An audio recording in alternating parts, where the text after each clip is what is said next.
Good afternoon. Welcome to our Friday seminar today. Today is our honor to have Steve.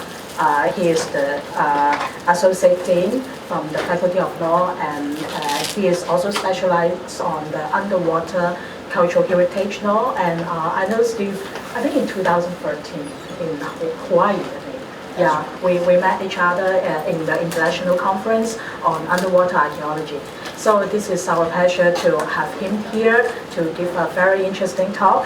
And his topic is Chinese shipwrecks, treasure hunters, and the history of underwater cultural heritage retrieves. So please clap our hands and listen to Steve's presentation.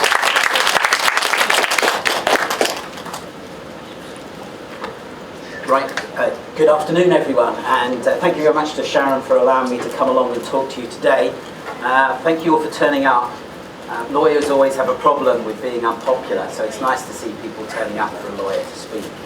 As Sharon said, I met her first of all in Hawaii.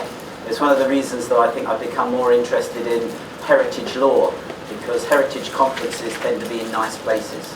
For lawyers, when we have our conferences, they tend to be in pretty boring places, but archaeologists and heritage specialists, they tend to have more interesting places for their conferences.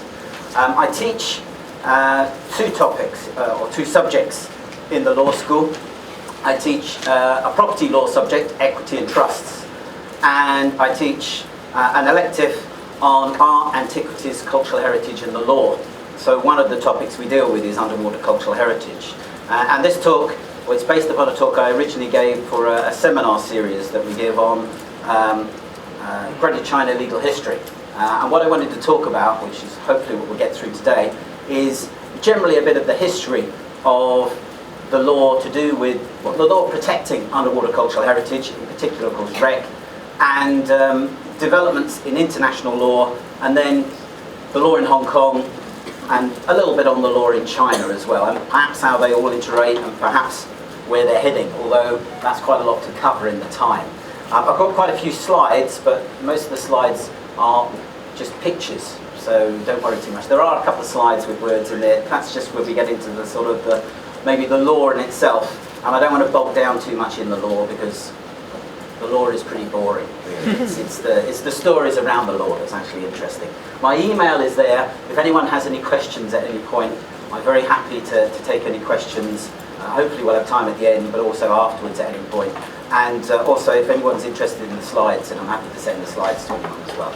So we can share those. But I think Sharon's recording it not to anyway. So let's get in. My interest in shipwrecks, I think, probably comes from where a lot of people get their interest in shipwrecks and treasure. It's that word treasure, isn't it? And thinking of old stories.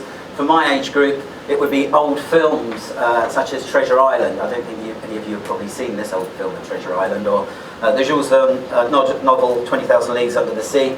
Maybe more recently, people are more interested in this sort of treasure and wrecks associated with this character, Johnny Depp, portraying a pirate who is, of course, he's a pirated character on one of the Rolling Stones anyway, isn't it? So it's pirating a pirate in a way. But that concept of treasure, the concept of shipwrecks, it's a very romantic sort of notion. Many people are interested in it. From the archaeology side, the last few years we've had some amazing stories about what's coming up in the archaeology.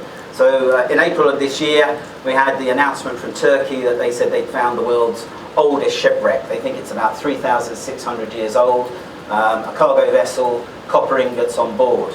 Other stories, well, of course, the year before we'd had that survey of the Black Sea where they were saying, look, we found the world's oldest, almost intact shipwreck as well. And of course, when this picture came out, a lot of people at the time said, you know, it's amazing to be able to see this sort of image, this type of ship. Before that, we'd only ever been able to see it in sort of representations on artworks. So here we have the siren vase in the British Museum from the 5th century. The wreck itself is meant to be perhaps 4th century BC, so interesting to see these things. From a protective point of view, some of the most worrying things, of course, today is that the fact that the technology has got so developed that we can identify wrecks that are in what were previously considered to be inaccessible places, and even wrecks where no one knew where they were. So, of course, this wreck is one of two wrecks that's been identified in the search for the missing Malaysian Airlines plane and these are, well over 2 miles deep in the Indian Ocean. One's a wooden wreck, one's a steel wreck. There are some sort of ideas of what wrecks they would actually be, but no one's really sure. And it's unlikely that anyone would ever really want to try and... They did recover a couple of pieces of coal, I think, from one of these wrecks. But no one's really going to try and recover anything because, of course, when it comes to shipwrecks, the archaeological value of this, the treasure value of this is probably not enough to get someone to invest in it. But it starts to worry people that things that were thought to be previously inaccessible are now being identified and are accessible. And of course, when we do think of treasure, the wrecks that are most likely to be in danger are, of course, wrecks like this wreck. This is one of Lord Elgin's ships, so it has an interesting place in the history of heritage anyway. So many of you will have heard of Lord Elgin, famed for the Elgin marbles or the Parthenon marbles, depending on which side of the debate you are. You may know the story that when Lord Elgin removed the marbles and shipped them back to Britain, one of the ships sank. He did recover most of the marbles from it. It cost him an awful lot of money to recover at the time. But now this wreck is being surveyed and excavated presently by the Greeks, and they've been finding some gold jewels recently on this particular wreck. But when we're really thinking of treasure, probably the most famous wreck in recent times to be almost firmly identified is the San Jose, a Spanish treasure vessel, which was originally identified some years ago, but in recent times we've had the people from Woods Hole conducting surveys there, and now they're pretty certain that they found the site of the San Jose wreck, a wreck which may contain, well, there the headline says 17 billion US dollars worth of treasure. New estimates are more like 20 billion, and of course the reason that they're pretty sure of the figure is they have inventories of what was actually on board that vessel when it actually sank. It sank back in 1708. It sank during a battle. The Spanish were fighting against the British. Many of the wrecks that we'll see in the photographs that come up later on unfortunately ended up at the bottom of the sea because of the British. But the British were involved in this one. Apparently, during the battle, it's thought that a shell struck the gunpowder hold of this particular vessel. It exploded and sank very quickly. It was thought to be carrying, well, we have inventories that say it was carrying gold, silver, emeralds, and of course that instantly alights everyone's imagination with this idea of treasure. What many people of course forget is that actually there were 600 crewmen on board when the ship was exploded, and only 11 survivors were recorded afterwards. So a huge number of lives lost in this, which is why sometimes people have said we have to be very careful about any ideas of recovering from these vessels when really they're graves, they're war graves, because this was a battle site as well. But anyway, for lawyers, the interest, who owns the treasure? And of course we've got a number of claimants. Colombia, of course, because it's technically within its jurisdictional waters, is trying to claim the treasure. They did grant a salvage license at one point, but there are disputes about that salvage license as well. That was to a Swiss company. But there are also rival claims. The Spanish, of course, would say that they had a claim to this because it's a Spanish vessel as well, if things are going to be recovered from this particular wreck. So today I want to talk a little bit about why underwater cultural heritage is important, then talk about the development of international law. We'll start by focusing on the law that really applies to wrecks mostly today, which is the law of salvage, and then talk a bit about how that works by using Hong Kong as an example there. Then we'll talk about the development of international law and why it developed, which was really to do with changes in technology, which allowed for the location of wrecks and of course the salvage from wrecks as well. Then big developments in international law, the United Nations Convention on the Law of the Sea, UNCLOS, and then some key points which I think led to changes in Asia, which was the discovery of the great porcelain treasures in the 1980s, their recovery and their sale. And then I talk about the most recent development in international law, which is the Convention from 2001, and then other recent issues. And along the way we'll talk about the law of China as well, and possibly how things are going to develop in the future. So quite a lot to cover. I will try and cover it as quickly as possible. If I miss anything, or if anyone has any questions, then I'm quite happy to be stopped for a question along the way, especially if I'm not explaining anything too well. But I won't try and go in too much depth into the law. So first of all, what is underwater cultural heritage?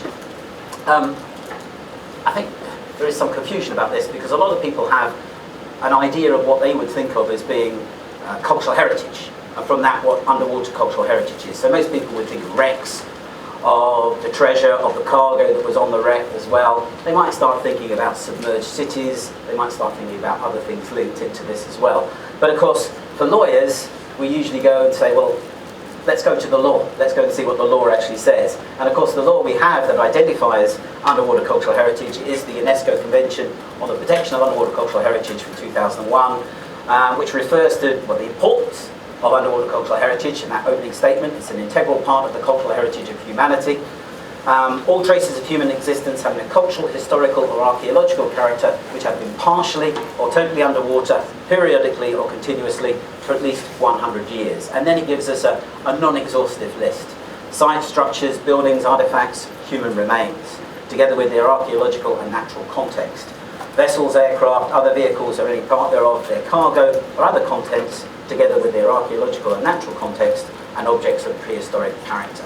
So we've got a non-exhaustive list to give us a general idea of what the law should be covering. We'll come back to the law later on. I did say I wanted to just mention why underwater cultural heritage is important, and really I suppose you should all know why underwater cultural heritage is important anyway. But for me, one of the stories that makes me realise how important underwater cultural heritage is, particularly for people in Hong Kong perhaps, is the story of the Ventnor.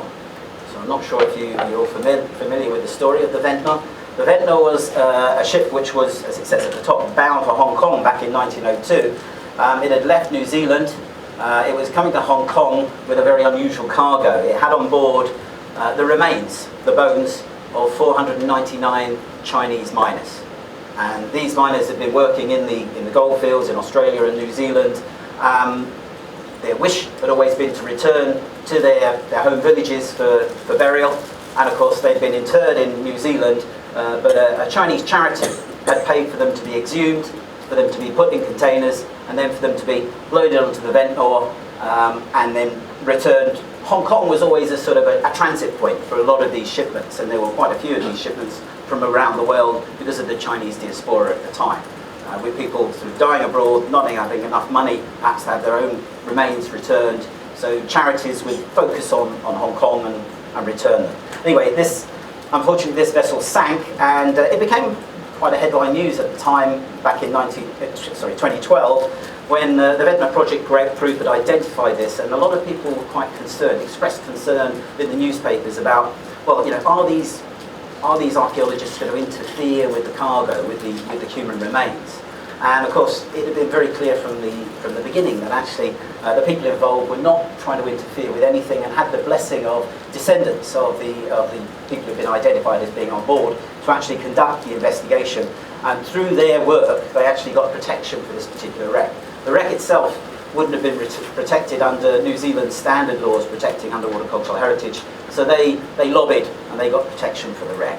But I think the story of the Ventnor shows you how important underwater cultural heritage is in identifying connections between different peoples, between the people of New Zealand, of Hong Kong, and what was going on back in 1902 as well. So if you want to think a little bit about the development of international law, then I have to take you a long way away and a long time ago. So I'll take you back to England in 1120.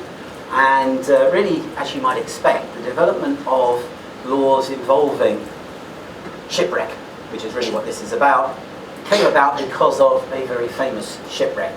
In fact, one noted historian of the 12th century in England says this was England's most famous shipwreck of the 12th century. Can anyone name another shipwreck from the 12th century? This is the way it's described. This is the shipwreck of the White Ship. And the White Ship was a ship which was carrying a very important cargo at the time.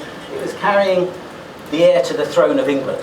So at the top there we have King Henry I. His son, William, was on board, and unfortunately he, his friends and the crew were all drunk. A storm hit and things went terribly wrong. The ship sank and England lost its heir to the throne. It became very important in many ways for English history. For lawyers it's a very important point because it's probably the origins of the development of the common law because of what happened subsequently. But for the The law to do with the recovery of wreck, it's important because of the loss of this particular heir, it meant that Henry's daughter was meant to take the throne. There was a dispute in England, and she couldn't take the throne, but her son, Henry II, eventually became king. He fought hard to get the throne in England. It's not even him who's important in the history of shipwreck, it's his wife, Eleanor of Aquitaine. Eleanor of Aquitaine, a ruler of many lands in her own right, had in the 1160s made a declaration. This is a later version of it, which are called the Rolls or the Rules of Oleron. And he just says, the lord of that place or country, by his own interest and by those under his power and jurisdiction, ought to be aiding and assisting to the said distressed merchants or mariners in saving their shipwrecked goods, and aggregate the least embezzlement or taking any part thereof from the right owners. So what is it? It's just telling us this is a principle we should all do. The lords, the princes of local lands, and everyone who's working for them, if there's ever a shipwreck, you should be trying to help people. You shouldn't be taking things, which probably tells us what had been going on before, that people had just been taking things. But it also adds on a little bit, which became part of our modern law of salvage. But however, there may be a remuneration or consideration for salvage to such as take pains therein, according to right reason, for good conscience, and as justice shall appoint. So this is the principle of salvage today, that you should try and assist in the saving of ships and their cargoes, and in the recovery of them if you can, and if you do so successfully, then you should be entitled to a reward. And that's the modern law of salvage.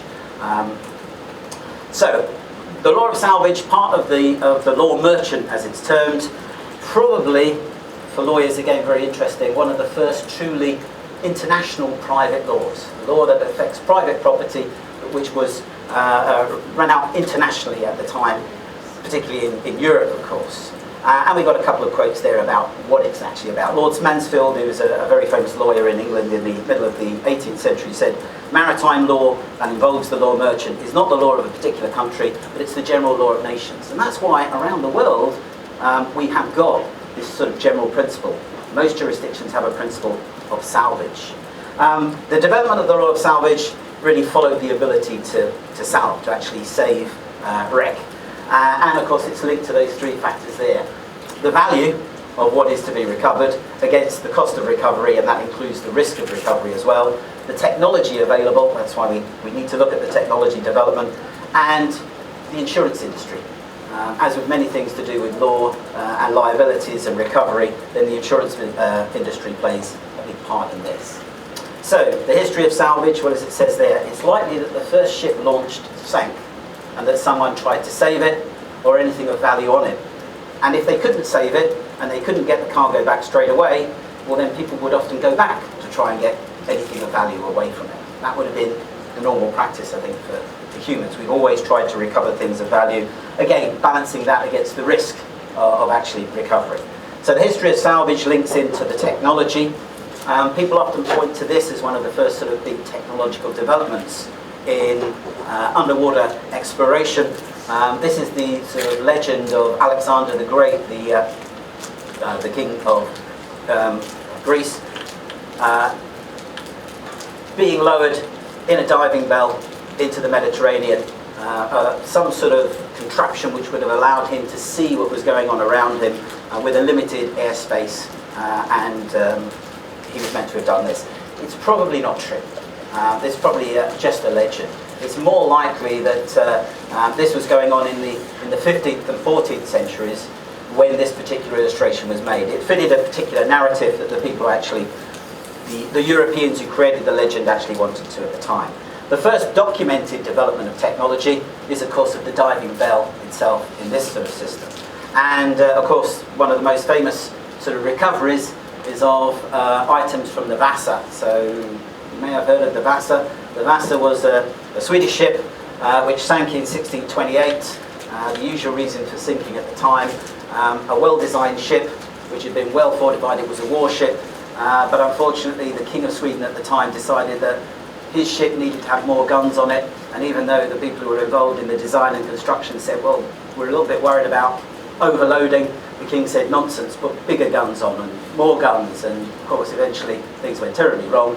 The ship sank with all of those valuable guns on board, and about 40 years afterwards the King of Sweden asked for a noted underwater explorer at the time to try and come and recover some of these very, very expensive weapons from the Vasa. And this is how they did it. They used this is a mock-up in the Vasa Museum in Stockholm, and you can see an illustration there of how they would have done this, which would have been extremely uncomfortable and extremely dangerous, I think, to actually take part in any of this. But they did recover most of the guns from the Vasa, so it was quite a successful salvage operation.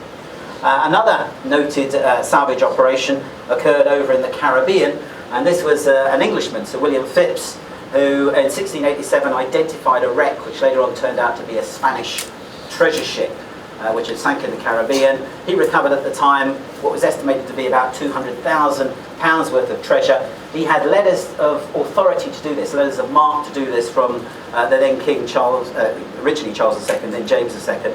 But of course, really, Sir William Phipps was probably, as a lot of people view treasure hunters today, he was almost a pirate in many ways in his operations. Of course, the Spanish were not happy about him recovering this treasure. They tried to claim it. The English were, as they often were, at war with the Spanish at the time, and they just ignored all these claims. So, a very important recovery of treasure. And then another big development in the history of salvage was in the use of replenishable diving suits. And again, in England, we had the use of these for the Royal George, which had sank in 1782 during a refit. Again, valuable items on board, including the cannon. We get the use of these early diving suits right the way through to the 1830s. They're being used to keep on going back to this wreck, to keep on recovering things. As diving techniques got better, they could recover more from the wreck. It's important in the history of diving, if any of you are divers. This is the first recorded medical treatment of a diving squeeze occurred in the exploration and recoveries from the Royal George, and also it's the first recorded emergency ascent as well from a diving salvage operation. Other big landmarks in the history of salvage, Scapa Flow. So, end of the First World War, German Navy taken to Scapa Flow, doesn't want to sacrifice its ships to the British and to its enemy, and so they're scuttled. The ships are all scuttled, and they're lying there today, many of them, although some of them were recovered in a big salvage operation in the 1920s, coming up into the early 30s. Some of them are still being recovered from today, because of course these wrecks have particular value. The metal from these wrecks has particular value, because these wrecks were sunk before the nuclear weapons were used in Japan, and were tested around the world as well. So they represent metals that perhaps are low in background radiation, so they can be used for certain scientific instruments. And then of course the next big salvage operation, Pearl Harbor. And again, with Pearl Harbor, the Americans were successful in actually refloating some of these ships and reusing them. This one wasn't, unfortunately. This one had to be scrapped in its place. And of course, if you go to Pearl Harbor today, you can still see Pearl Harbor, one particular wreck, which I've got an image of at the end, being used as a museum for war purposes and, of course, something for underwater cultural heritage. So the law of salvage then, developing from the rolls of Oleron, generally the principle is this: if salvage does apply, wreck will usually be subject to the law of salvage. We have two types of salvage: pure salvage and contract salvage. Contract salvage is literally this: there is a contract, there is an agreement for the recovery of the wreck. So the owner of the wreck that is sunk will contract with someone to recover that particular property. Will say, I will give you a certain reward for whatever you recover. Pure salvage is much more to do with treasure hunting. This is where you have the concept of perhaps not being able to trace owners of the wreck and just going in and recovering. It's not a law which should automatically give ownership of a wreck to the discoverer. It's really there with the, as it says, the economic imperative of encouraging the saving of ships and cargo. That's what the law of salvage has always been about. The salvage should be paid a reward. They shouldn't be able to take whatever they recover. Salvage is always about efforts to save ships or cargo in peril. One of the requirements for salvage is that the ship or the cargo has to be in peril. But of course with treasure wrecks, it's often been said that the treasure hunters themselves are the peril to the wreck. They're the things that also cause the problems. The contract salvage side is really an insurance side. It's governed by insurance today. Again, I won't go into the law of that, but if you're interested, I can always talk to you about the law of contract salvage. But with the treasure and salvage and the concept of underwater cultural heritage, well, that becomes more complicated. One of the issues to always remember is that many of these ships will be identified as being state vessels. They will be warships at times, or they've been engaged in some sort of support for the state. Often, of course, they're graves as well, and that impacts on the concept of pure salvage, just recovering property. Usually, wrecks can be identified, and the general idea is if you can identify the wreck, you should identify the owner or their successors in title, the person who now owns it. Because it's a general principle of the law in most jurisdictions that if you own property, well, unless you actually abandon it or give it away, then it's still your property, or those of your successors, your heirs, that will carry on. For wrecks, of course, often the owner of the wreck has been paid out by an insurance company today, so of course the insurance companies now become the owners of the wreck as well, or have an interest in the recovery of the wreck. They're also complicated by certain prerogative rights. Traditionally in the UK, in Britain, the Crown had the right to any unclaimed wreck. And in Hong Kong, it was always the principle that the Crown in Hong Kong, or now the HKSAR, would have the right to wreck, and that's now embodied in our Antiquities and Monuments Ordinance. There was also something that further complicates the idea of salvage, which was an American concept which developed of the law of finders. One of my colleagues is a shipping law expert, and when I asked him to explain to me the law of finders, he said, finders, keepers, losers, weepers. That was the general sort of principle. And I'm not sure that really worked, but we did have a number of cases in America, in American waters, or waters that were within control of the American courts, the jurisdiction of the American courts, in the 1960s and 70s, and coming into the early 80s, where that seemed to be a principle that was applied. There was a change in the mid-80s, and we'll come on to that very shortly. Treasure hunters then, what are they really looking for? Well, they are looking for really unidentified, unclaimed, or abandoned wreck, or at least what they claim to be unidentified, abandoned, or unclaimed wreck as well. Craig Forrest, who writes his book on international law and the protection of cultural heritage, says, the concept of underwater cultural heritage, the modern sort of concept of underwater cultural heritage, there should be no place for the law of salvage in that, and that's what the convention actually says as well. So what about Hong Kong and the law to do with wreck in the waters of Hong Kong?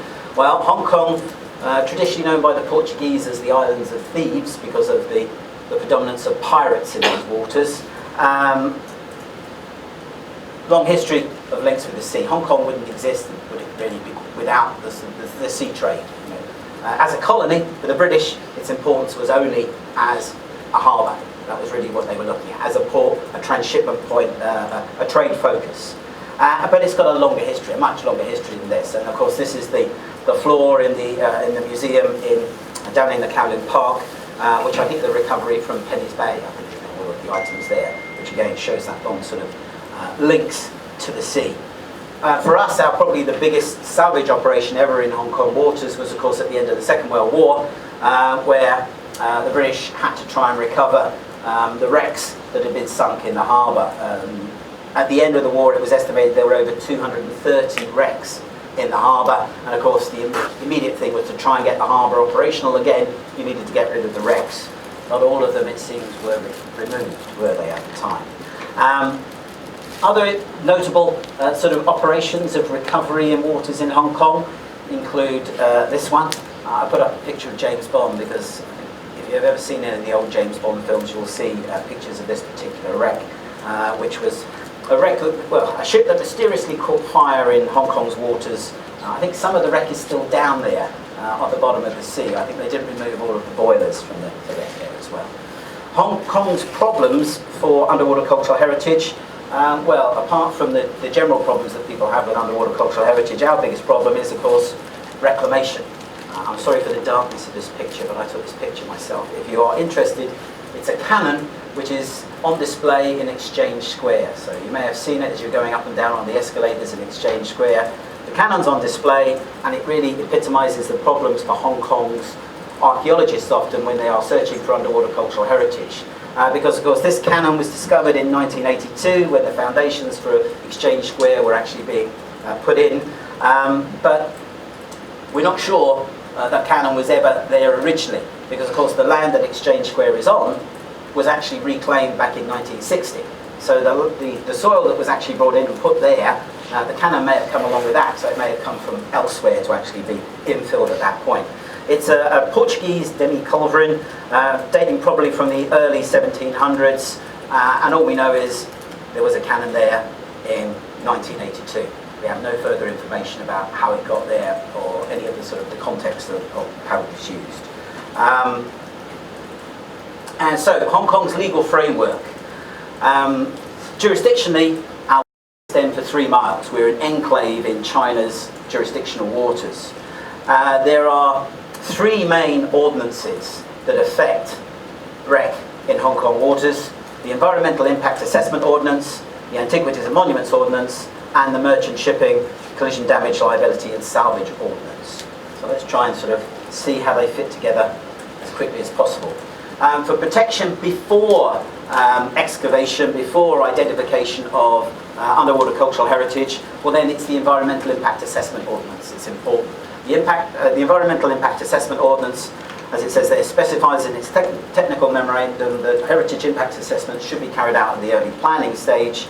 That usually requires a maritime archaeology investigation, and the requirements for these heritage impact assessments were extended by the Chief Executive back in 2007 to cover any public works. So any public works now that would impact on anything to do with the maritime environment in Hong Kong should include a heritage impact assessment, various stages that goes through. If you're interested, we can discuss those stages. The success of the heritage impact assessments, that's another matter. After that, if we do get the discovery of anything of archaeological significance, well then we should be thinking about whether the Antiquities and Monuments Ordinance comes into play. Problems with the Antiquities and Monuments Ordinance: it's quite an old ordinance. It was drafted in the early 1970s. It only came into effect in 1976. But actually its origins are back at the beginning of the 1960s as well. At the time it was drafted, underwater archaeology was really in its infancy. So it really doesn't encompass the ideas of what can be done today or what is possible today. So that's probably an issue for the Antiquities and Monuments Ordinance. Possibly also a lack of appreciation of underwater cultural heritage at the time, again, mostly because people just didn't know it was there, and because of the limitations in the archaeology at the time. But it does cover things that are found underwater, because it specifies it includes discovery in, on or under land or sea, or attached to or within the fabric or foundations of a structure in, on or under land or sea. So it definitely covers anything that's found in the sea in our jurisdictional waters. If it does cover, then there are 2 forms of protection possible for the underwater cultural heritage. The first would be by recognition as an antiquity or relic, so we have to look at the definitions of what antiquities and relics are under the law, or of course if there is designation by the Secretary for Development, is the authority at present, by the Secretary for Development as a proposed monument or as a monument. Probably as a monument under these circumstances. So what is an antiquity? Well, an antiquity is a relic or a place, building, site or structure erected, formed or built by human agency before the year 1800, and the ruins or remains of any such place, building, site or structure, whether or not the same has been modified, added to or restored after the year 1799. Actually, you're the ideal audience to ask this question of, why 1800? And I keep on asking, every time I sort of talk about this, I always say, does anyone know why 1800? The only thing I've ever felt referring to is Bill Meacham's book. He talks in there and he says, you know, he thinks that the British colonial administrators just went, there's not much out there, let's just come up with a date, and they came up with 1800 and that was it. So it makes as much sense as any other reason, really. The good thing, of course, is it also contains that next statement, supposed antiquity, means an object or site which may reasonably supposed to be or to contain an antiquity. Because, of course, for protection purposes, people often say, I didn't know, I didn't realise, I didn't know it was an antiquity, I didn't know it was a relic. So it's an important provision that's in there. Relic means A movable object made, shaped, painted, carved, inscribed, or otherwise created, manufactured, produced or modified by human agency before the year 1800, whether or not it's been modified. So anything pre-1800, whether it's a site, whether it's an object, should gain protection by recognition as being a relic and an antiquity. And then the protections of the Antiquities and Monuments Ordinance should come into play. That's if they do come within those definitions. What are the protections? Well, it mandates, the AMO mandates reporting discoveries of antiquities, supposed antiquities and relics. It prohibits searching for them without licenses. And, of course, one of the most important is that every relic discovered in Hong Kong after the commencement of the Ordinance, 1976, vests in the HKSAR from the moment of discovery. Although, of course, the authority may disclaim or may give it to others to look after, they vest in Hong Kong, and that's very important. We have offences linked into the Antiquities and Monuments Ordinance which involve things like failing to report antiquities, failing to disclose information to do with the discovery. All of these things are very important. But let's be honest, the penalties available are quite low for these things. And if there was ever a treasure discovered in Hong Kong's waters, then you might get someone sort of doing a balancing act of what's the risk of me taking this stuff, never being discovered, or even if I am discovered, what sort of penalty do I face? The only thing that might come into play there, if we ever did have that sort of circumstances arise, is I do worry whether the specification to do with relics, even though antiquities may be protected, I'm not sure relics are actually protected by the penalties. And that could be a good thing, because if relics aren't protected by the penalties in the Antiquities and Monuments Ordinance itself, and they may be a loophole where they aren't, well then that means they'd fall under other areas of the law. And the other areas of the law that I'd be thinking of there is, because all relics are vested in the HKSAR, anyone taking them is taking property belonging to another, and that's theft, and the penalties for theft are a lot more than you'd ever get under the Antiquities and Monuments Ordinance. But anyway, so far as I know, no one's ever found any treasure in Hong Kong's waters anyway. So what does it do? The Antiquities and Monuments Ordinance then provides that protection for wreck as antiquities or as relics. And of course, if any wreck was ever designated, it would protect them as well. If anything falls outside of the Antiquities and Monuments Ordinance, though, we go into the law of salvage. And the law of salvage, well, here we have to look at the Merchant Shipping Ordinance. We incorporated in Hong Kong the International Convention on Salvage in 1989, which contains some pretty standard things. General point, as with probably the common law prerogatives of Hong Kong before, the Hong Kong government is entitled to all abandoned wreck. It will be vested in the HKSAR again. Also, an important thing is we adopted the provision 2.1 there. The provisions of the convention do not apply when the property involved is maritime cultural property or prehistoric archaeological or historic interest and is situated on the seabed. Again, I think in Hong Kong's waters, the Antiquities and Monuments Ordinance would probably cover that anyway. It was actually within that particular exception, but that's it. An interesting thing that we also adopted in Hong Kong is to do with state-owned vessels. So this convention should not apply to warships or other non-commercial vehicles owned or operated by a state and entitled at the time of salvage operations to sovereign immunity under generally recognised principles of international law unless that state decides otherwise. That could be important for things like that big lump of metal that they found in Wan Chai a while ago and that people are still trying to identify. Notable underwater cultural heritage discoveries in Hong Kong. At the top we've got the Ming wreck in the High Island Reservoir, which is now under the High Island Reservoir. And then down below there we have Paul, which I'd like to wave to everyone, Paul, and the Hong Kong Underwater Cultural Heritage Group with Bill Jeffries, and the discovery of the Tang anchor and the cannon as well. So these are the things that are shortly going to be on display in the Maritime Museum. The anchor is already on display. This is a Song Dynasty anchor found in the Sai Kung area, and there are two cannons, and one or two of them will go on display shortly. Excellent. And show you the conservation process as well. Yes, the cannons, they're still soaking in chemical. I'm a museum conservator, and cannons are in chemical to get the chlorine out. Good. So we get a plug-in for your work then. Yes. Good. I did the Portuguese cannon too. We know a bit more about that because it's got saw marks down the side. So it was used as ballast to hang an anchor from. So it was thrown in the sea, sat at the bottom of the water with a cable around it, and ships would anchor to it. And this cable being on it sawed its way half through the cannon. Oh, right. So you can see that on display in ISC, how there's a groove cut in it. It also explains what a 1700s Portuguese cannon is doing in Hong Kong. Good, thank you very much. My pleasure. So, sorry, I've gone the right way.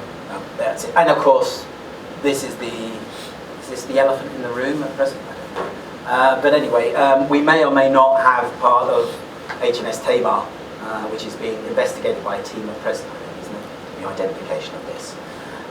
So, how should the law work in Hong Kong? This is our sort of 3-mile jurisdictional limit. This is how it works. And then this is my attempt to clarify how the law works, okay? As one of my friends in England is a solicitor, whenever I send him any of my sort of like flow charts or whatever else, he says, you just confuse things even more. You know, the idea is you start at the top left and you say, okay, first of all, does the Antiquities and Monuments Ordinance apply? Is it an antiquity and or a relic? If yes, you go with the blue arrow and it goes straight to the HKSAR, protection or ownership. Red arrow is a no, so if it's not, is it a monument? Has it been declared a monument? If yes, well of course it gets the protection of the HKSAR straight away. If the red arrow no, we go to the law of salvage. First question is, can we identify the original owners or their successors in title? If we can't, red arrow, is it maritime cultural property?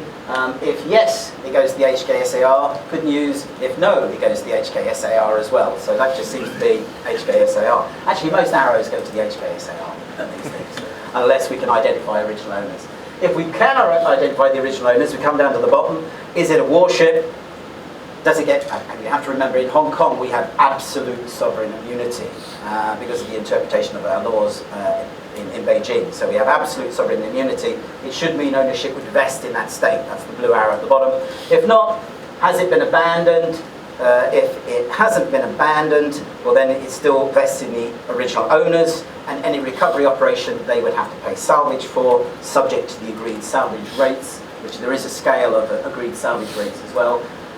If it is abandoned, then it goes back to the HKSAR as well. That's a sort of a rough idea of how it works. Anyway, if you're confused, you're in good company in that particular one. So what about international law? So that's our law. Hong Kong, don't worry too much about the laws of Hong Kong. We're not confused by international law too much. We're not members of many international conventions.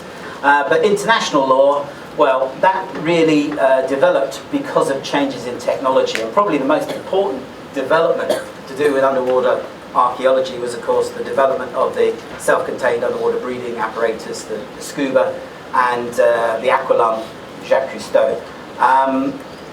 The availability of relatively cheap, relatively safe breathing apparatus to allow people to explore led to the discovery of many treasures. Another big sort of development and concern where people started to realise what you can actually do in the identification and again recovery of underwater cultural heritage then came in the beginning of the 1960s with the recovery of the Vasa. So the Vasa is now on display. In 1961, an incredible recovery operation really when you think about it at the time. Today we probably think, well yes, you know, people can go in, they can recover these wrecks, they can study them, they can do all of this, but back in 1961 that was an incredible operation. But from the treasure side, scuba breathing apparatus led to the recovery of numerous treasures, including this one. I put this in for a couple of reasons. This is these are two cufflinks from the Locayan Beach pirate treasure. They're made from pieces of four. The treasure that was actually recovered were many thousands of silver, mostly silver coins. They had a few gold coins, but mostly silver coins. They were discovered within a sort of short diving range of the beach outside this sort of beach hotel resort by the beach resort divers. They found them themselves. They recovered a lot of them. They did sort of go to the authorities and explain they'd recovered them. They were granted some of the treasure, and they granted a recovery fee for some of the other treasure that was kept by the state as well. Why is it an important treasure? Well, one, because it's an early recovery of a treasure using just scuba devices, and two, because it's probably the only treasure that is almost well documented to actually be pirate treasure. Because we always think of treasures being pirate treasures, but pirates, there aren't many pirate treasures that have ever been recovered. I think mostly because pirates usually spent their money. They didn't sort of keep it anywhere. If they did bury it, well, there are some legends about pirate treasures, but none of them have really been found. This is one of the only. This may be a Dutch pirate. He's also a national hero because, of course, one man's pirate is another man's hero in these days. He was meant to have just attacked a Spanish treasure fleet.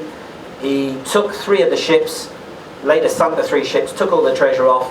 As he was sort of then going off to enjoy his ill-gotten gains, he ran into a storm in this particular area, and it's thought that the ship that was actually the treasure recovered here is one of his ships that sank at that point. So it's probably one of the only true pirate treasures that's ever been recovered. Apart from that, many others through the 60s. This is one from the late 1960s. This is the Hollandia. And again, I put the Hollandia up because, again, the technology involved mostly scuba recovery, so it's pretty sort of low technology side recovery. And that was the concern. That's why many people got concerned. I also put this up as well because the man who recovered this was a man called Rex Cowan, and he was a solicitor. And I think you should bear that in mind. He was a solicitor, a very successful solicitor in London, and he, like many lawyers, realised that law is really boring, and that what he really liked to do is go off and find treasures. And he went off and he found a treasure and he recovered that, and I think he was much happier being a treasure hunter than he ever was as a lawyer. The treasure was sold off in Spinks in London at the end of the 1960s, early 1970s as well. About 35,000 coins he actually recovered. Again, one of the things that's sort of not often, or wasn't really publicised at the time, is of course that when the Hollandia sank, about 270 men died on board that ship as well. The most famous wreck I ever remember being recovered is of course this, the Mary Rose.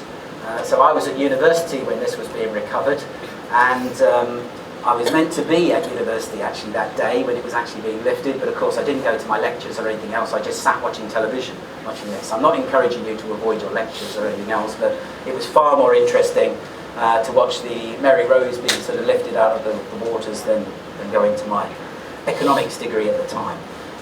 Anyway, again, the technology, when these things happen, these are great advances for archaeology, but of course what you do get is the treasure hunters start saying, well, if they can do this, you know, we've often got more money than the archaeologists to do this sort of thing because we're looking for reward and we get backers. There's a lot of stories about people investing in these treasure operations as well. If you're ever approached to invest in a treasure operation, they're mostly cons, so don't invest in them as well. There are lots of nice stories of people being conned out of their money in these sort of investment schemes. But anyway, Mary Rose was a turning point. But this is probably one of the men who had the most impact on the development of international law to do with the protection of wrecks. This is Mel Fisher, and again, many of you will have heard of Mel Fisher. He was a professional treasure hunter in the Americas. He was, well, I suppose you shouldn't say it's just lucky. I mean, he put a lot of work into his recoveries. He recovered some very, very famous treasures. The last one was again, a Spanish treasure vessel. You know, when they discovered the silver on board was actually in the form of a wall, because the wood had rotted away. They found a wall of silver ingots. Then they found the gold coins and the jewellery and the loose precious stones and everything else. A phenomenal treasure. At the time, about $400 million US. So an incredible treasure that was recovered. A big dispute in the courts, because of course the Spanish are again saying that was our vessel. You then start to get other nations starting to say, well, actually, yes, but the Spanish looted whatever they had from us as well, so what about us having a claim? This was, I think, one of the last treasures where a court in America actually granted the treasure to the treasure hunter. And it was because of the dispute, I think, over this case, and then the fact that afterwards the court started to say, we're not, well, actually, in America, they legislated at the time to stop this happening ever again, because they said, we think this is wrong. But I think at this point, people started to look for somewhere else to look for treasure. And I think, you know, if you think about all the treasure that had been recovered from the Mediterranean, that's why the Greeks, the Italians had campaigned for a long time for more protection of the waters of the Mediterranean. Then we got all the recoveries from the Caribbean and then from the Florida coast as well, these sort of great treasures being recovered. We get changes in the law in America. The treasure hunters had to think, where else should we look? And I think that's when they started looking to Asia. And of course, we get the developments in light of some of these treasure claims of our first true international law, which is meant to provide a limited protection for wrecks, and that was the United Nations Convention on the Law of the Sea. It is, well, as it says there, it's been described as a constitution for the oceans. It's, if you're thinking about what this law actually does, it delineates jurisdiction, who has control over waters. So you'll know there have been many famous recent cases in arbitrations and arguments and to do with jurisdiction over waters. Here we have another sort of diagram which is meant to give you an idea of how it works. It's in very small print up there, so it's pretty difficult. Generally it works like this. It says if you come from the left-hand side, then you have what's known as the territorial sea baseline, and then the traditional jurisdictional waters, your territorial waters were 3 miles. It's often said that 3 miles represented the longest cannon range at the time, so you could keep ships outside of your territorial waters so they couldn't attack you. Under UNCLOS, we get a territorial sea extending to 12 nautical miles from your TSB, your territorial sea baseline. We then get the identification of an exclusive economic zone, which is an exploitation, the ability to exploit those particular waters for different things. We then get the identification of the concept of the high seas, which is literally the waters that we should all share and that we shouldn't be trying to assert any ownership over. But we also get further complications because, of course, some states have continental shelves that come out, and we can identify perhaps mineral rights and mineral ownership in those particular continental shelf owners. They can extend further out, perhaps to say 350 plus at times miles. It depends on how the continental shelf is actually identified. We also get identification of that down at the bottom, on the far right there. The seabed outside of all of these sort of territorial claims is called the area, and this is meant to be a sort of a part of the common heritage of all mankind, an area to be identified and not to be excluded. Further complications.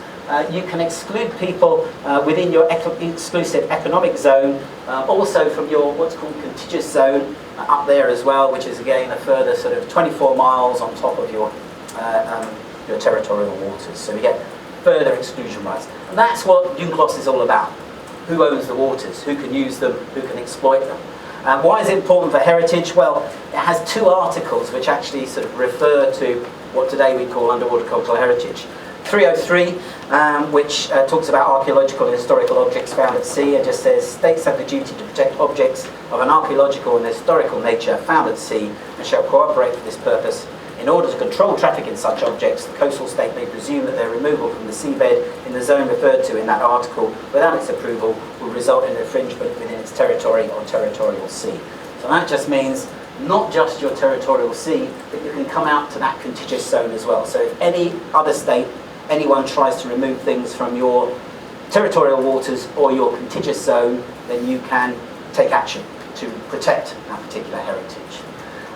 It also contains 149, which says all objects of an archaeological and historical nature found in the area. So again, that's that idea of under the high seas, the land, the seabed that doesn't belong to anyone or shouldn't belong to anyone. Then again, that should be just protected for all, as it says there.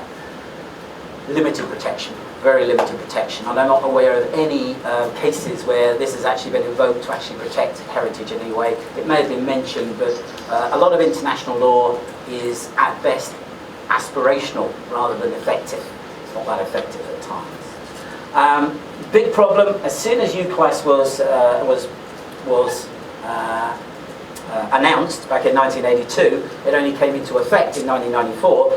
Very shortly afterwards, not only did we have the ongoing cases in America about claims for treasure and disputes between different jurisdictions and potential owners, we also had a discovery in 1985 which made everyone realise that, again, underwater archaeology had really developed, had gone on, and things that, again, people had thought would never be accessible were now accessible. So the Titanic The announcement of the discovery in 1985, all of the photographs coming out. Also, the announcement that things had been recovered from the Titanic, and of course were being recovered from the Titanic, well, until relatively recently as well, which again led to many people saying, this is wrong. We've got something here that is actually outside of jurisdictional waters, or theoretically outside. It's on the continental shelf, perhaps, of Canada. But should we have things being recovered for this? Again, huge number of people died when the Titanic sank.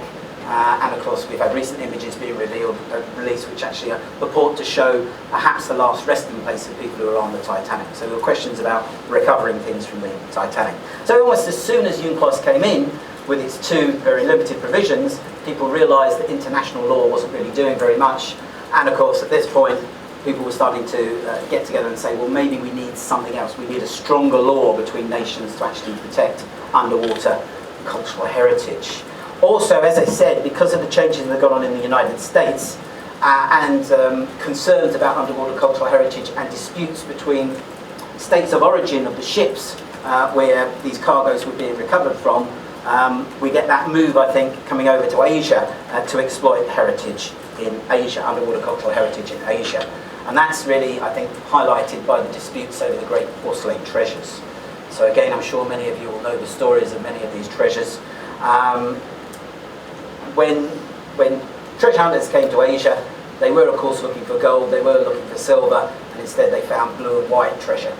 And that was the big stories of the 1980s. So again, from my youth, I can remember the announcements that these big treasures have been found, the announcements of the sales, the fact that it was trumpeted that these discoveries revolutionized our understanding of the Chinese porcelain at the time, and how great that was for the understanding of the history of Chinese porcelain. But it was great also because everyone had the opportunity to own a tea bowl or a Ming plate or whatever else, because suddenly the prices would go down. And at the time, I remember antiques dealers in London getting together, banding together to go off to Amsterdam to try and buy some of this, because it was the idea of, you can buy these, bring it back to London and make a profit. But actually, even in Amsterdam, the prices were incredible, because people actually liked the idea of this porcelain coming from shipwrecks as well. The story behind it, I think, made the wrecked porcelains even more romantic. 1984, we had the Hatcher cargo, Mike Hatcher's first big discovery. 1985, we get Hatcher with the Nanking cargo, really, what have we got? 92, we had the Vung Tau cargo. Here's some of the lists of them there, and you get some of the figures. Incredible numbers. The Hatcher cargo, 25,000 pieces. Nanking cargo, 150,000 pieces. What have we got? The Hoi An hoard, 250,000 pieces. And of course, Mike Hatcher's most recent famous discovery, the Tek Sing, what have we got? 360,000 pieces, which went to auction in Austria, at the Nagel auction in Austria as well. There's an artist's mock-up, and there's a picture of some of the porcelain being found.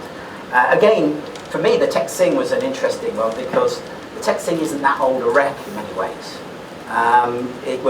We know that it sank on the 6th of February 1822, and again, huge loss of life. About 1,800 people on board. It's thought that about 200 survived.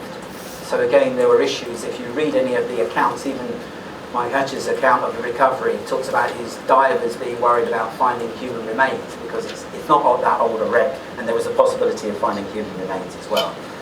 For me, the importance of the porcelain treasures of the 1980s is its effect, the discovery of them and the subsequent sales, on states' domestic legislation, in particular, of course, China, because I'm never too sure how true this is. I've heard various accounts from different people about what happened. But when the Hatcher hoard was found, when the Nanking cargo was put on sale in Amsterdam, the story is that at the time, the Chinese government, well, there are two different stories. The first I ever heard was the Chinese government actually contacted Mike Hatcher directly and said to him, that's Chinese porcelain, we'd really like some examples. And his reply was, well, you can get some, just go to Christie's in Amsterdam and buy them. That's all you have to do. The more documented one is that actually representatives of the Chinese government were sent to Amsterdam with funds to buy, and they couldn't buy anything because the prices were just so high. Anyway, if you do read about Chinese scholars who've written about this, A lot of people then refer to the idea that the Chinese government at the time found this humiliating.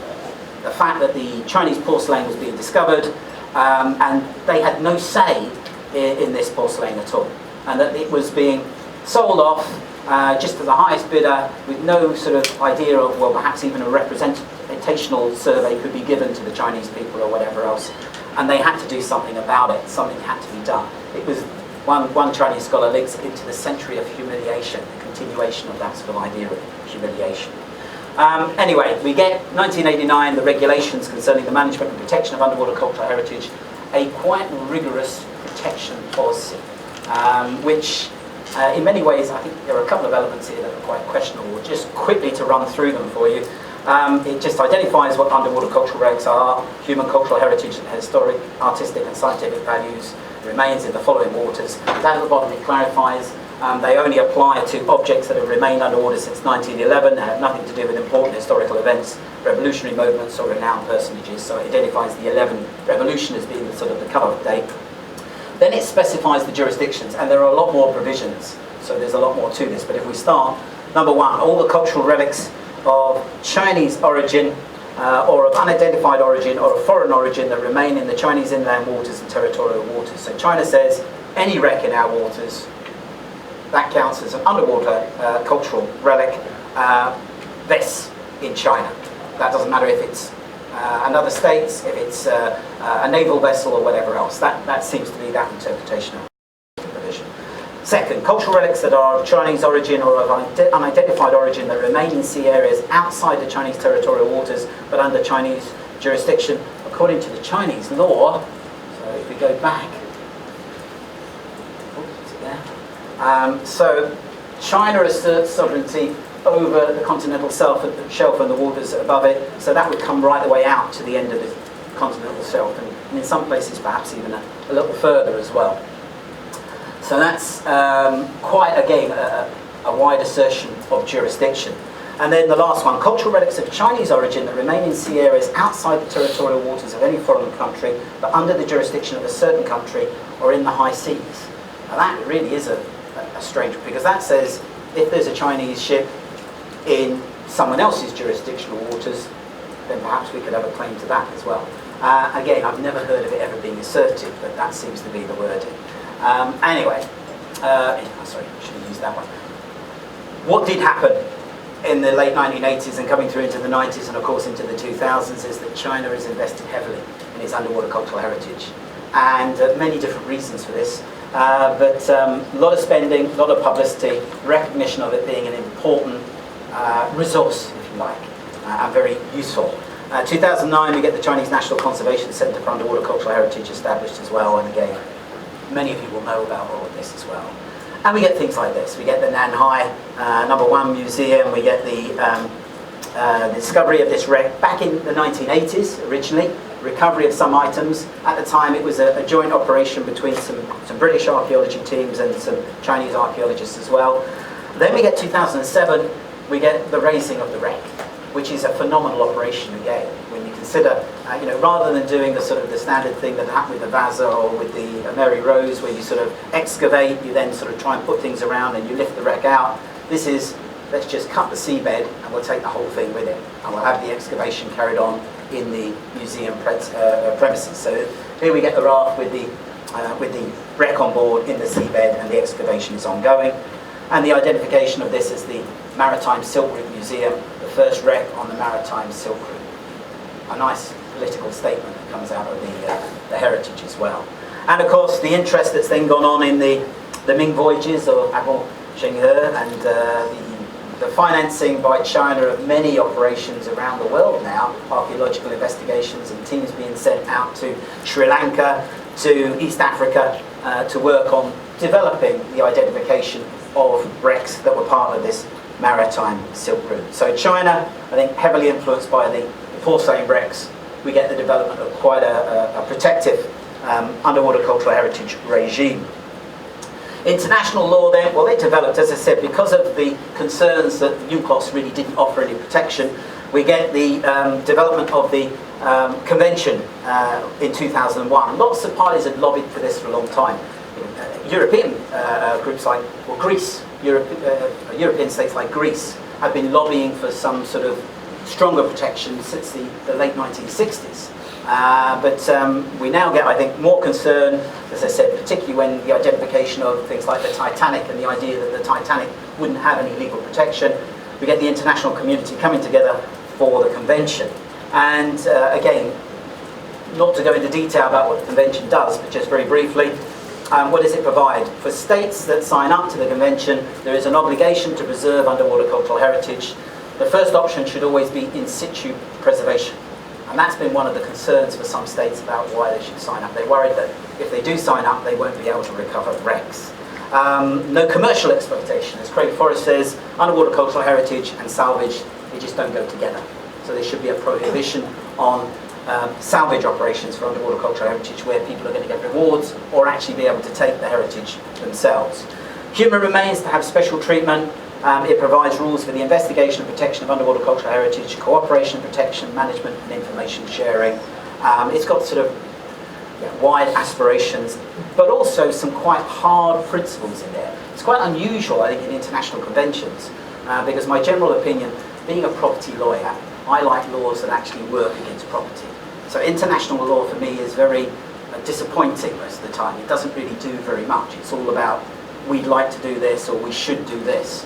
But actually this convention does have some quite hard principles in there for those who sign up to it, which I think is a problem and is why it's proved to be not as popular as perhaps people originally thought it would be. Obligation. State parties shall seize underwater cultural heritage recovered inconsistently with the convention as well. What's its effect? Well, for its effect, I went to a great research tool, Wikipedia. If you go to Wikipedia and you put in Titanic, it tells you this: the wreck of the Titanic falls under the scope of the 2001 UNESCO Convention on the Protection of the Underwater Cultural Heritage. This means that all states party to the convention will prohibit the pillaging, commercial exploitation, sale and dispersion of the wreck and its artefacts. Because of the location of the wreck in international waters and the lack of any exclusive jurisdiction over the wreckage area, the convention provides a state cooperation system by which states inform each other of any potential activity concerning ancient shipwreck sites like the Titanic and cooperate to prevent unscientific or unethical interventions. The convention works on a rolling date, which means that the Titanic only in 2012 came under the convention itself, or would come under it. But from the sound of this, it sounds as if, wow, that's great, the Titanic is now protected. Well, it's only protected from those under the jurisdiction of states that are party to the convention. And there aren't that many. So, as you all know, you can buy coal that was recovered from the Titanic if you like. And as I said before, there have been many court cases disputing the concept of ownership over the Titanic. But the group that Ballard was originally involved with was allowed the right to recover items, and one other group, I think, at one point was as well. So, is international law working? Well, you can guess that I'm going to say not very well. And that's an example of how it does work. If we're thinking about our latest protection, it's the Underwater Cultural Heritage Convention 2001 in this final column here. The most signed up to convention of the international conventions that would affect is UNCLOS, which is all about states asserting their jurisdiction over the seas, really. So virtually everyone signed up for that. The United States tends not to sign up to any of these things, so they haven't signed up to it. Apart from that, we're looking at the law of salvage affecting wrecks, and that's the 1989 Salvage Convention, the one that Hong Kong is a party to that we mentioned earlier on. But when it comes to the Underwater Cultural Heritage Convention, well, I put the sort of the blue colour is meant to be our region, more of our region, and you can see there we've only got Cambodia. I put the yellow colours in to represent more of the colonial nations. Now, colonial nations have got very big vested interests because, of course, they sent their ships out everywhere. There are wrecks all around the world. Britain has traditionally recognised other states' rights over wrecks in its waters. Why? Because it wants other states to recognise its rights over their wrecks, British wrecks in their waters. And again, you can see that the United Kingdom, United States hasn't signed up. Out of the big colonial powers, Portugal and Spain. I think that's because, again, Portugal, or Spain in particular, have been concerned about what happened in the Florida states with its wrecks back in 1985 and all of those issues there. If you want to think how the law then works with this, the most effective convention seems to be the UNCLOS, the one that most people are signed up for. And as I said, that just deals with ownership of waters. So that should clarify things to a certain extent. So if we think again of our region, of how ownership of waters would be represented here. Here's a map of our region. And then if you overlay the jurisdictional claims, not rights, but claims of parties to UNCLOS, you get that, which is really messy. And any of the hatched areas are disputed areas. So you can see, with the Philippines, with China, the Philippines-China arbitration. We can see again the fact that international law often doesn't work in these areas anyway, but it is a very messy area and likely to get messier at times. With the idea of the Underwater Cultural Heritage Convention as well, there have been claims recently from UNESCO that China will sign up. And there were meetings, I think, at the end of last year about China signing up to this. So maybe China will. Maybe we'll talk about it at the end. Recent issues. Have you heard of the Black Swan Project? Black Swan Project was Odyssey Marine, a private group who have got archaeologists working for them, but really they are a treasure hunting group out there to recover. Back in the early 2000s, mid-early 2000s, they announced, well, they didn't announce, it was announced in the United States that they put in for the arrest of a cargo from an unidentified vessel. Under Admiralty law, you arrest the cargo, you try and claim a cargo. So they said they'd salvaged the cargo, unidentified ship, therefore they'd like to arrest it, they'd like to claim it. And it involved those coins there that you can see, roughly valued at about 500 million US dollars. When asked by the court for further details, they were very vague about where these coins had come from. And at the time, the Spanish authorities started to say, well, hold on, could you give us some more details? Because they look very much like Spanish coins. So we'd like to know where they came from, really.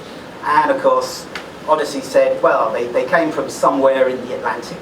That's all we're going to say. There was more to it. There were actually disputes between, well, the Odyssey Marine ships actually came into conflict with the Spanish Navy at one point when they were recovering. So the Spanish had a good idea of where this had come from. It turned out eventually, when the court made Odyssey give information about it, that the wreck had been found off the coast of Portugal and was most likely the wreck of, again, a Spanish treasure galleon. And that what had happened is Odyssey had taken the treasure when they recovered it to Gibraltar, which you may know is a British sort of enclave in Spain, and had it flown directly to America to claim arrest of the cargo because they didn't want Spain to be involved at all. The American courts, remember I said, probably the last one back in 1985 when the American courts had actually given rights to treasure hunting in these circumstances. In the end, the American courts said the treasure belongs to Spain, give it back. So they had to give it back at that point. Nearer to us, we have the Tang wreck now in the Singapore Museum. Again, interesting story. When it was originally discovered, of course, the issue being it's found in Indonesian waters, it's found with, the idea is that people have been selling bits from this wreck. And of course, the Indonesian authorities discover this, and they are then approached by an Australian back group who then get together and work to recover this particular treasure. Subsequently, it's purchased by a Singaporean government subsidiary company. And it's now on display in the Sentosa, and it's a sort of tourist attraction in the Civilizations Museum. Also, at times, parts of it are sent off on sort of travelling exhibitions as well. Issues with this, well, lots of issues were raised at the time. A lot of archaeologists weren't happy about this actually being recovered in this way. Again, maybe I should start speaking up for the treasure hunters. I have a bit of a vested interest in speaking up for treasure hunters, but in this point, it was said that if the government hadn't worked with the treasure hunters, then it would have just been looted anyway. That's always the argument that's put forward. It then becomes bought by Singapore. Some people question Singapore buying this as well. The idea. And of course, when it's subsequently gone off on display, parts of the treasure in New York, when it was in New York, there were a lot of people who boycotted, who tried to protest about this actually being on display in New York, because again, the argument was from archaeologists, if you go and visit this, you're encouraging treasure hunting. So that's one of the arguments being put forward.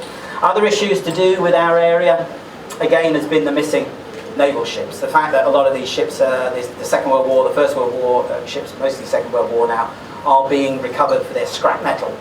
Scrap metal has become so valuable. Dredging ships with long arm cranes could just go down and grab and rip things out and take things away. So we're losing some of these ships as well. Again, many of them being war graves, as it says there. Other issues for wrecks in the Asia-Pacific region is the environmental damage. Again, these Second World War vessels, a lot of them were carrying lots of oils. You've got lots of tanker vessels carrying oils as well. As they're corroding, gradually this is coming out into the environment and adversely affecting certain jurisdictions. So, conclusions in the future. Well, there will be many more treasures found in Asia's waters, and I'm sure there will be many more treasure hunters still out there looking for them and looting them. It's easy to see, especially with the Chinese porcelain, there's still a ready market for it and there's lots of it on sale. If you go to eBay, you can buy wreck porcelain from anywhere. If you want to go to Bangkok, you can go to the weekend market, and there's a gentleman there who's got a whole stand, which he says it's real. I'm hoping it's fake. I always think these things, it's good, you know. It's good if it's fake, isn't it, in many ways. One, because they aren't sort of taking it from the wrecks. And two, because I hope that then people will buy it, discover it's fake, and decide not to buy anymore. Yeah, because you affect it in that way. I should also admit one fact as well. I've got my own collection of wreck porcelain. And I inherited this from my brother because I'm from a family of antiques dealers. So before I was a lawyer, I used to buy and sell antiques. So that's why I said I think I have to speak up for treasure hunters sometimes, because I can see the sort of the flip side of it. So even though I count archaeologists as being my friends, I have to sometimes say, well, do you really need all of it? You know, can't you sell some of it off at times? Thank you very much. Oh, sorry, I should just mention this.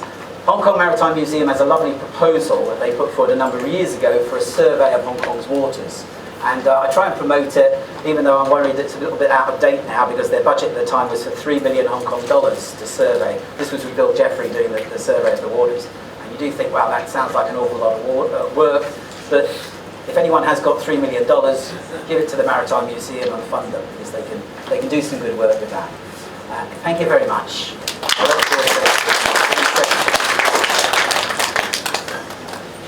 Thank you very much for Steve and also for some notes about the conservation of canon and the So right now we still have some time for Q&A session. So does anyone have any questions? Well, not a question, but I should say a bit more to thank your department, because you showed a picture of Tamar, and over in your science archaeology lab you have some bits of it, and I've been working with some of your colleagues on it to determine it. So thanks to two of your colleagues who are sitting down and smiling at me. Thank you very much.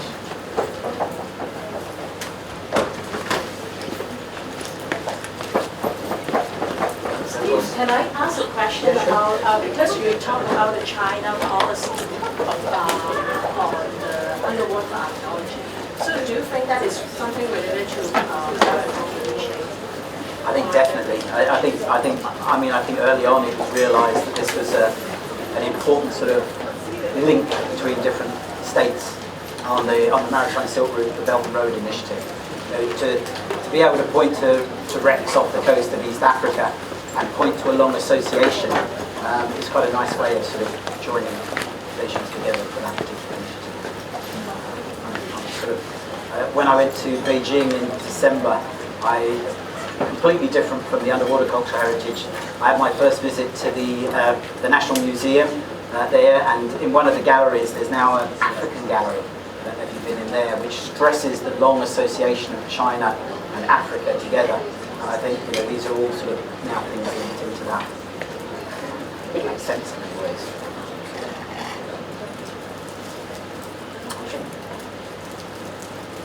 No worries, Okay, so thank you very much for Steve's